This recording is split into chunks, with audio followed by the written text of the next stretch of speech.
Customer 5 kilowatt. Mkulima mdogo ama unataka kuanzisha installation ya system na hauna do enough.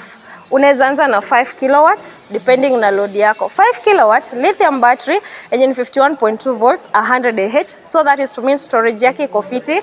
Inverter na kupatia 6.3 kilowatts ni hybrid steel, na hii system unaweza monitor kama CCTV camera na kupatia hiyo stuff ya kumonitor, na kupatia panels 8 za 620 watts thereby facial.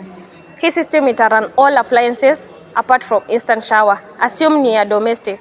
All appliances apart from shower. Ukiwa na kitu kama garage, itatumika. Mtu wa welding unaweza tumia hii system.